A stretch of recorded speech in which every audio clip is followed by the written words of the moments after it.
أعوذ بالله السميع العليم من الشيطان الرجيم بسم الله الرحمن الرحيم السلام عليكم ورحمة الله وبركاته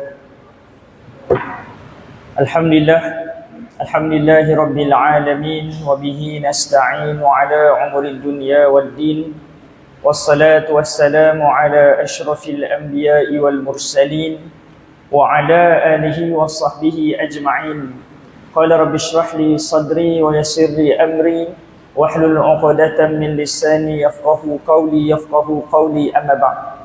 Yang saya muliakan ahli jawatan kuasa Surau Mutiara Damansara Petaling Jaya Selangor Darul Ihsan Malaysia, seterusnya Tuan Fungsi Surau, Tuan Imam, Tuan Bilal, Tuan Siak, EJK kira-kira, pengurusan jenazah, penggali kubur, ada div-div kehormat, hartawan-hartawan, dermawan-dermawan, wong-wong sogeh, ibu-ibu, ayah-ayah, adik-adik, abang kakak, muslimin muslimat, hadirin hadirat yang hadir pada tazkirah Jumaat dan salat Jumaat kita pada hari ini. Assalamualaikum warahmatullahi wabarakatuh. Apa khabar semua? Dah makan ke belum? Tengok macam ramai yang lapar je. Puasa ke? Yang lapar tu insya-Allah makan kat syurga, amin insya-Allah. Tama-tama dan selamanya kita mengaturkan banyak-banyak rasa syukur kita kepada Allah Subhanahu wa taala. Alhamdulillah pada hari ini kita sama-sama dapat dihimpun, boleh berada dalam majlis ilmu taman-taman syurga. Alhamdulillah. Kata ulama, siapa di dunia lagi boleh terpilih untuk duduk dalam majlis ilmu taman-taman syurga, insya-Allah di akhirat dia boleh terpilih untuk duduk di taman-taman syurga Allah, amin insya-Allah. Sebelum kita mulakan pertemuan, sukalah saya mulakan dahulu dengan puji-puji kepada baginda Rasulullah sallallahu alaihi wasallam. Dan selawat yang biasa kita bawa dalam pertemuan adalah selawat At-Tafrijiyah. Yang hafal boleh sama-sama ikut, yang tidak hafal boleh sama-sama dengar insya-Allah. Allahumma salli wa sallim wa zid wa barik alaihi wa ala alihi salawatullah wa sallam alaihi. Allahumma salli salatan kamilatan wa sallim salaman تماً على سيدنا محمد الذي تنحل به العقد وتنفرج به الكرب وتقضى به الحوائج وتنال به رغائب وحسن الخواتم ويستسقى الغمام بوجه الكريم وعلى آله وصحبه في كل لمحة ونفس بعدد كل معلوم لك. اللهم صل وسلم وزد وبارك عليه وعلى آله صلوات الله وسلم عليه. Muslimin muslimat, hadirin hadirat yang dikasihi Allah sekalian, mudah-mudahan dengan selawat tadi Allah mempermudahkan urusan kita, amin insya-Allah. Jadi hadirat yang dikasihi Allah sekalian, tajuk kita pada hari ini bisikan syaitan.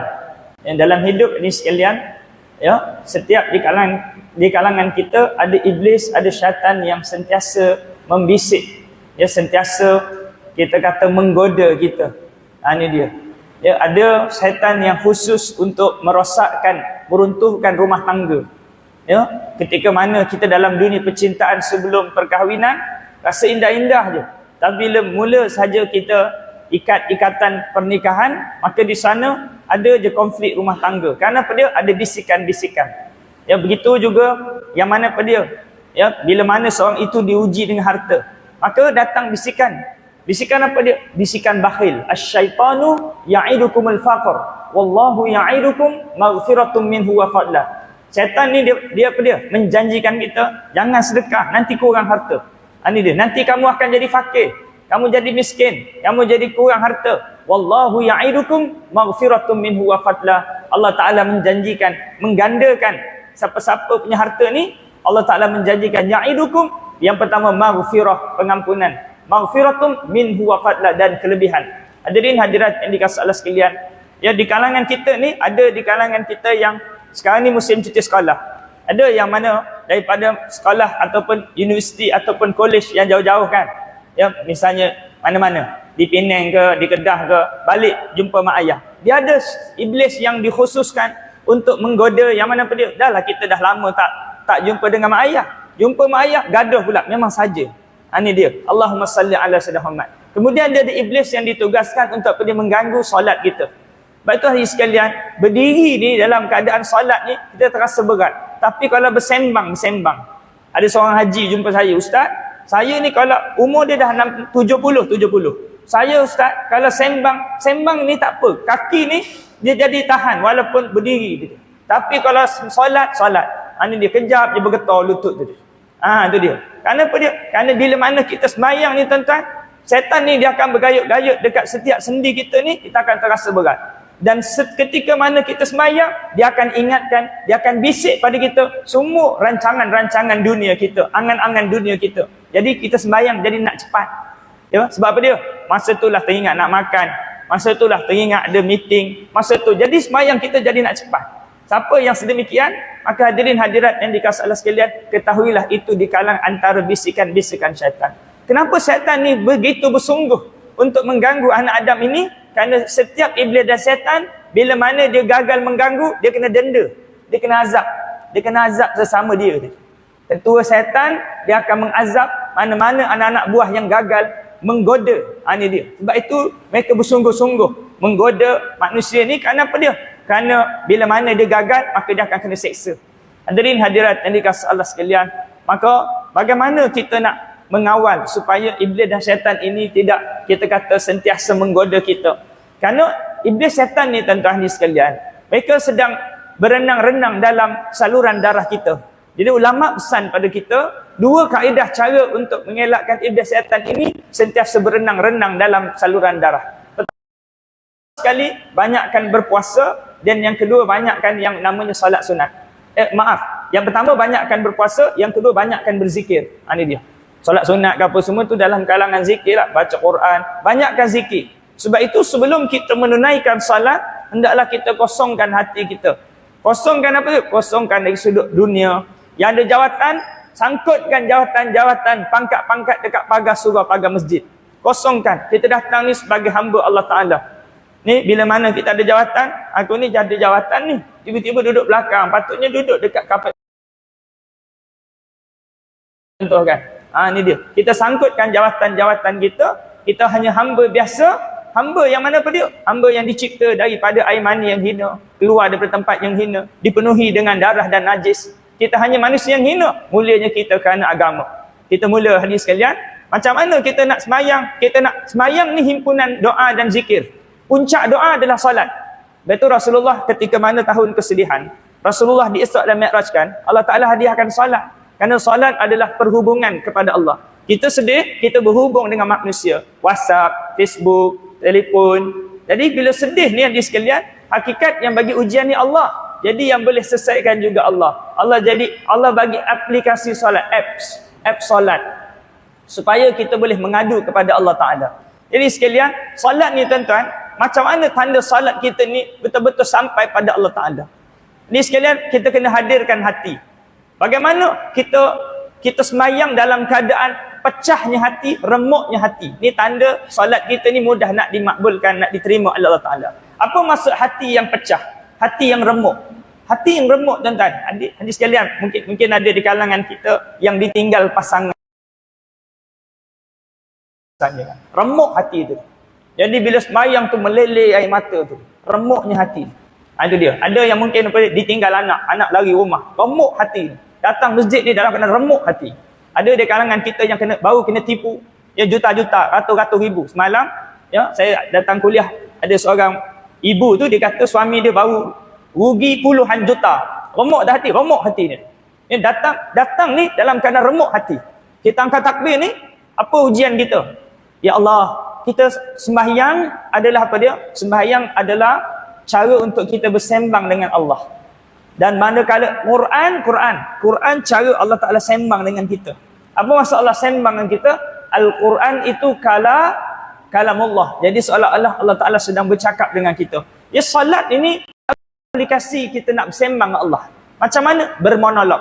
Ketika mana kita takbir Allahu Akbar, dalam hati kita, wahai Allah, aku hamba yang lemah datang ya Allah, dalam keadaan gunungan dosa ya Allah. Dikala mana umur yang bertambah ini ya Allah, ketika umur aku 30 ya Allah, ketika mana umurku 40 ya Allah, umur 40 ni adalah umur persimpangan terakhir ya Allah, ketika mana sebahagian rezeki kau telah beri padaku Allah, kamu telah beri pada saya rumah, kenderaan, jabatan, anak-anak, dan sekarang lagi baki yang tinggal ini adalah untuk saya mengabdikan diri padamu ya Allah. Tetapi hari ini ya Allah, aku masih leka dan lalai ya Allah, dalam keadaan hati yang pecah, hati yang remuk, dalam keadaan mengenang dosa-dosa. Kita doa, kita semayang ni doa, semayang ni munajat, mengadu pada Allah Ta'ala, bercerita dalam hati.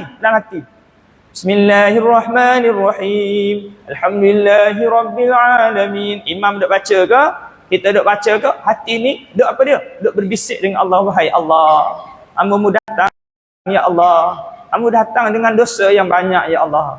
Ya Allah, mungkin di dunia ni semua orang pandang hamba dengan jawatan-jawatan, dengan pangkat-pangkat, dengan harta-harta, tapi tak tahulah sama ada hari ni kau pandang ke tak pandang aku ya Allah. Hari ni kau sudi pandang ke tak pandang aku pun tak tahulah kamu pandang ke tak pandang ya Allah. Walau seburuk mana pun aku ya Allah, walau sehina apa pun aku ya Allah, walau seburuk mana pun aku ya Allah, sudilah pandang hamba-Mu yang hina ini ya Allah. Sudilah pandang hamba-Mu yang lemah ini ya Allah.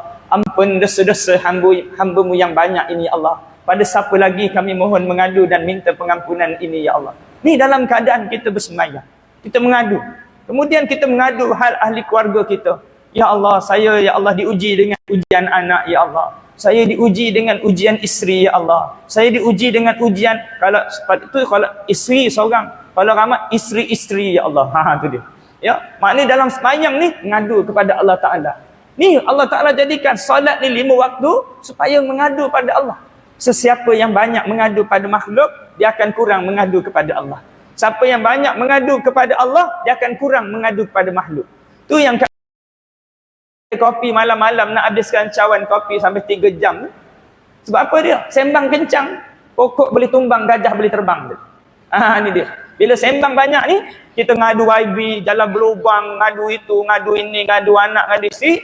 Jadi bila semayang kita tak ada nikmat. Kenapa dia semua dah mengadu pada makhluk? Ini sekalian, mengadu pada makhluk, banyakkan mengadu kepada Allah Ta'ala. Orang mukmin ni, sebab itu tuan-tuan, doanya panjang, solatnya lama, banyak benda nak mengadu, banyak benda. Bila kita di sekalian dah banyak mengadu kepada makhluk, sampai bila semayang tak tahu nak mengadu apa pada Allah Ta'ala. Kerana semua kita dah cerita pada makhluk. Betul di sekalian, kita kurangkan mengadu kepada makhluk, banyak mengadu kepada Allah Ta'ala. Jadi solat ini aplikasi mengadu kepada Allah Ta'ala. Solat ni tuan-tuan, nak tahu khusyuk tak khusyuk, kalau kita di luar salat kita boleh mentaati Allah, di luar salat, maka dalam salat kita boleh mudah mentaati Allah. Kerana tuan-tuan, sama je Allah Ta'ala ni, sama ada di dalam salat ataupun di luar salat. Tapi kalau di luar salat kita rasuah, di luar salat mungkinnya kita penipu, di luar salat mungkin kita kita buat maksiat dan dosa, maka dia akan mengganggu dalam salat kita. Jadi di sekalian, salat ini menentukan dalam salat kita. Ini dia, nampak kita berdiri, nampak macam khusyuk gitu. Muka macam geleng-geleng kepala gitu. Dia kenapa geleng-geleng kepala? Khusyuk ke? Bukan khusyuk, duk pening kepala, duit pencen, nak kahwin lagi ke rumah baru gitu. Nampak kita di sekalian, luar salat kita ni, di sekalian, ketika mana kita bermuamalah, ketika mana kita di luar ni, dia akan menggambarkan bagaimana keadaan salat kita. Kerana sama saja Allah di luar salat maupun di dalam salat. Maknanya kalau kita boleh ingat Allah sentiasa di luar salat, insya-Allah dalam salat kita boleh sentiasa ingat Allah. Itu dia punya kayu ukur penanda arasnya. Hadirin hadirat yang dikasihi Allah sekalian, syaitan ini dia sentiasa membisik kita. Sentiasa. Kerana dalam hidup ni dia ada bisikan-bisikan. Bisikan ni biasa. Kita nampak ada orang kereta baru je dia bisik. Tengok tu kereta baru tu. Curi duit agaknya tu. Bukan kerja pun, duduk rumah je. Datang bisikan. Tentang bisikan ni biasa. Tuan-tuan duduk saja kan. Datang bisikan. Ini dia. Ustaz bila nak berhenti berceramah ni. Contoh saya kan. Ya, bila kuliah maghrib ke apa semua tu kan. Ya, bisikan ni dia spontan datang. Sama ada yang baik ataupun yang buruk. Tuan-tuan, masih dalam bisikan, dia tak ada masalah. Kita sangka buruk dengan orang. Kita sangka buruk. Cepat-cepat apa dia? Lepas datang bisikan, cepat-cepat istighfar. Astaghfirullahalazim. Kita tengah sembahyang ni kan, kita berbisik, bermonolog. Kita ni tuan-tuan, manusia bila mana melihat sesuatu, dia tak berhenti situ. Dia akan travel. Kalau tadi pergi showroom tengok kereta BMW, nanti sembahyang nanti, dia boleh apa dia? Dia boleh terkenang. Ni kalau dapat BMW ni, balik rumah Pak Mentua ni, mesti Pak Mentua senyum sampai ke telinga. Contoh dia kan. Tengah sembahyang tu, dia boleh terbayang. Ni loan ni berapa tahun nak ambil? 7 tahun ke 9 tahun. Tengah sembahyang ni tuan-tuan, dia datang. Selagi mana tak dapat. Ni dia. Besok bila dah dapat BMW tu, kita datang lagi. Nak tukar sport rim ke tak tukar sport rim tu. Ni dia. Dah tukar sport rim, nanti dia datang. Ni hadis sekalian, godaan ketika mana kita dalam sembahyang. Ya? Kerana hadirat yang dikasih Allah sekalian, manusia ni dia ada keinginan. Maka caranya dia sekalian, cara nak memutuskan keinginan ini. Dia kadang-kadang dia datang. Masa Allahu Akbar tu semua khusyuk. Okey, lurus dan rapatkan saf. Semua pun khusyuk masing-masing. Allahu Akbar. Bismillahirrahmanirrahim. Ya, lagi kalau imam panjang sikit, habis je kita baca Fatihah, kita pun tak tahu nak buat apa. Masa tu dia datang. Ya, kadang-kadang tuan-tuan tak perasan tuan-tuan, tak tahu dah ayat akhir je. Dalam sembahyang Jumaat 2 rakaat je. Tak tahu ayat akhir je tuan-tuan. Termenung ni tu. Ya Allah, ayat akhir dah. Jadi ulama ajar kita tuan-tuan, kalau tuan-tuan termenung daripada awal rakaat pertama sampai ayat akhir, tuan-tuan taubat tuan-tuan. Sampai kat ayat akhir, tersedar kita, ya Allah, ayat akhir dah. Apa aku mengelamun ni? Ingat janda-janda tepi jalan. Tuan-tuan sekalian, cepat-cepat istighfar dalam hati. Astaghfirullahalazim, ya Allah. Sembahyang aku lalai daripada awal sampai akhir, ya Allah. Padahal tinggal apa dia? Tinggal 30 saat sebelum salam. Masa tu tuan-tuan istighfar tuan-tuan dalam hati. Astaghfirullahalazim, ya Allah. Terimalah amalku, ya Allah. Walaupun sebahagiannya lalai, ya Allah. Mudah-mudahan ampunlah dosaku, ya Allah. Ni tuan-tuan ulama ajar. Ketika mana kita tersedar. Kalau tersedar pada rakaat pertama lagi dalam hati istighfar. Astaghfirullahalazim. Dalam hati ni, ya Allah, lalai, ya Allah.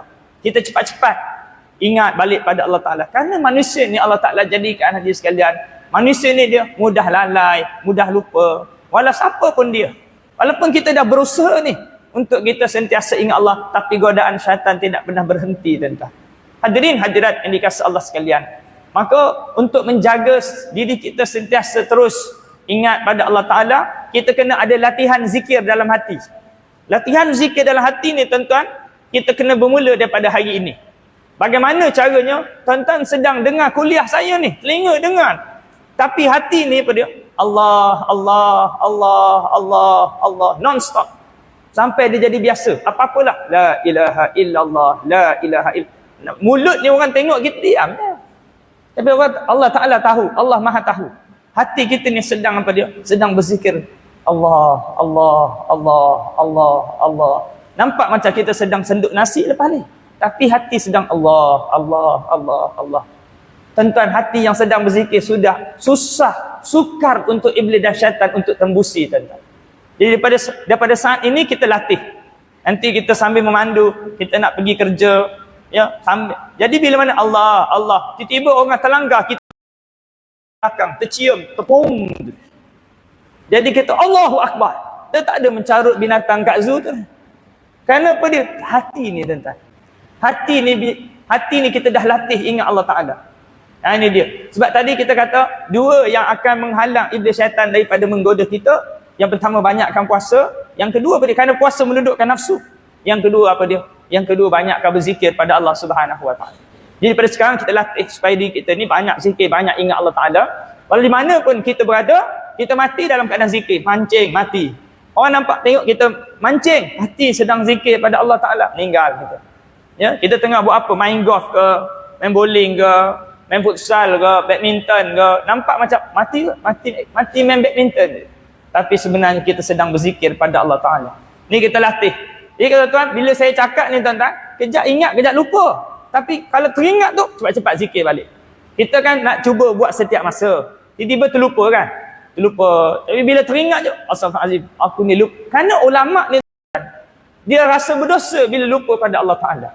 Jadi bila mana kita terlupa je, kita teringat balik. Ya Allah, banyak dah lupa ni. Jadi kita sambung lagi zikir kita. La ilaha illallah. Apa pun zikir lah. Yang tuan-tuan rasa tuan-tuan berkenan. Tak ada masalah pun zikir apa pun.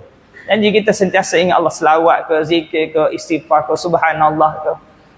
Kerana zikir menghidupkan hati yang mati. Orang yang tidak zikir, umpama ikan yang terkeluar daripada airnya. Maksudnya apa dia? Maksudnya lemah lah, lemah. Itu dia. Puncak zikir salat. Orang tak salat umpama bangkai yang sedang berjalan. Tuan-tuan tengok dia pakai kot, kasut mahal, baju mewah, kereta mewah, tapi tak salat umpama bangkai yang sedang berjalan. Tak ada nilai. Kerana membezakan seorang itu Islam dengan tak Islam adalah salat. Membezakan seorang itu yang namanya manusia dan yang lain adalah dia dengan salat. Sebab kita bagi perumpamaan mudah begini, lembu. Lembu semayang ke tak semayang lembu? Jadi kalau tak semayang macam apa? Macam saya tak cakap dia. Itu dia. Biar kita ada beza. Kerana apa dia? Kerana solat ini adalah soalan yang akan pertama sekali ditanya oleh Allah Ta'ala di akhirat. Siapa tak lepas, yang lain semua bye-bye. Ini dia. Sedekah tak dipandang, zakat tak pandang, semua kebaikan tak pandang. Kerana nombor satu solat. Saya tak pastilah kajian mengatakan 70% rakyat Malaysia tak sembahyang tu, Allahu a'lam betul tak betul. Tapi kalau tak betul mengerikan tuan-tuan. Kerana salat ini perhubungan kita dengan Allah. Bila perhubungan kita dengan Allah gagal tuan-tuan, maka tadi sekalian kita haram bahagia. Boleh beli rumah yang besar tapi tak boleh beli bahagia dalam rumah. Boleh beli kereta besar tapi tak boleh beli bahagia naik kereta. Kerana dia perhubungan dengan Allah Ta'ala terputus. Tuan-tuan sekalian, dalam hidup ni nilai manusia bila mana dia mentaati Allah. Kerana Allah Ta'ala ciptakan kita, wa ma khalaqtul jinna wal insa illa liya'budun. Tidak diciptakan jin dan manusia melainkan untuk beribadah. Tuan-tuan sekalian, kita rasa sekarang ni kereta kita ni mahal, 500 juta, rumah 40 juta. Kita rasa tanah yang kita beli tu mahal. Tuan-tuan, benda ni akan murah 4 jam lagi tuan-tuan. Bila tuan-tuan? Ulama kata, bila kita mati, tak tunggu tahun depan, minggu depan, bulan depan, tak tunggu tanam bulan depan, minggu depan. 4 jam lagi tanam. Kita mati kejap lagi, 4 jam lagi tanam, baru kita tahu 4 juta dalam akaun tu, 40 sen tak boleh bawa masuk kubur. Baru kita tahu 4 juta tu tak mahal punya. Baru kita tahu Ferrari kita 40 juta tu murah sebenarnya. Mati tu Ferrari tak boleh bawa masuk kubur. Tanah 200 ekar tu harga berapa? 40 juta tu tak boleh bawa masuk kubur. Baru kita tahu yang mahal tu sembahyang. Baru kita tahu Al-Quran yang kita baca tu mahal. Baru kita tahu sedekah tu mahal. Baru kita tahu. Tuan-tuan sekalian, perjalanan hidup ni tuan-tuan, dunia yang kita dapat hanya tipu daya, dapat tak dapat akhirnya sama. Maksud sama, bila mati ni, mati kejap lagi tuan-tuan. Ramai orang yang sebaya dengan kita dah meninggal dunia, ada tak? Jadi kalau orang yang sebaya dengan kita boleh mati, takkan kita tak boleh? Jadi tuan-tuan masuk je dalam kubur, tak ada orang menangis kerana duit pencen tak dapat. Tak ada orang menangis kerana duit pencen sikit. Dia menangis kerana kurang amal. Ini dia. Dia tak ada kenapa menangis dalam kubur ni. Sama dalam kubur. Menangis duit pencen tak banyak je. Tak ada. Menangis kerana apa dia? Menangis kerana tak ada amal. Tidak salat. Menangis kerana apa dia? Kerana tak sempat sedekah. Duit banyak dalam akaun, tak sempat sedekah. Lepas tu harta kita ni, tentang 3. Yang sempat makan, yang sempat pakai, yang sempat sedekah. Lain-lain tu tinggal semua. Mati hari ni tinggal. Jabatan tinggal. Jawatan tinggal. Pengikut tinggal. Harta tinggal. Semua tinggal. Yang kita bawa amalan. Itu dia sekalian. Berpada-padalah. Lagi-lagi bila mana kita dah masuk umur 40. Umur 40 ni tuan-tuan, persimpangan terakhir kita. Ulama kata masuk umur 40, persimpangan terakhir. Dia dah sampai simpang akhir. Jadi tuan-tuan, bila naik kereta dan nak sampai, bukan makin pecuk, makin tekan bukit. Pelan-pelan. Ini dia. Maknanya, kejar dunia ni, kita mula slow. Ini dia. Kerana apa dia? Sebahagian orang yang capai umur 40 ni, Allah Ta'ala dah sempurnakan sebahagian rezeki kita. Kerana setiap orang dia ada, dia punya rezeki dia, kalau tak cukup 100% tak mati tuan-tuan. Dia ada 1% lagi, hidup lagi. Cukup 100% mati dia. Malaikat datang, wahai hambaku, wahai hamba Allah, aku melihat air yang untuk kamu minum setitik pun tak ada lagi dah. Makanan untuk kamu makan tak ada lagi. Patah perkataan untuk kamu cakap tidak ada lagi. Wahai roh, sila keluar sekarang. Maknanya habis dah rezeki kita. Macam tadi sekalian, umur 40 sekarang ni, umur 30, umur 50, kita tak tahu berapa persen rezeki kita yang berbaki. Ini dia. Kalau tinggal 5%, berapa hari lagi lah. Ini maknanya sebahagian umur 40, Allah dah sebahagian. Di kalangan kita Allah Ta'ala dah bagi kenderaan, tempat tinggal, jabatan, anak-anak, sebahagian. Maka selebihnya kata ulama, kumpulkan pula bekalan untuk akhirat. Kerana dunia ni sempat singgah je singgah tuan-tuan. Ni bukan tempat tinggal ni, tempat yang kita akan tinggalkan. Masa depan kita akhirat, bukan di dunia. Lepas tu di Palestin rata ni, di Gaza rata ni. Kerana tak ada masalah. Kerana masa depan bukan dunia, masa depan akhirat. Dunia ni hanya tempat ujian. Ujian saja tuan-tuan. Ujian Gaza, ujian kita bersama. Sama ada kita tengok ataupun kita bantu. Ni kadang-kadang nak boykot pun, Allahu Akbar, tak mampu. Saya hari tengok tuan-tuan video dekat Gaza ni. Allah, kaki putus, kepala putus, dihancur itu, ini hancur, rumah musnah. Kita selamba tak ada sensitivity makan benda-benda yang support benda-benda kat sana ni tuan-tuan.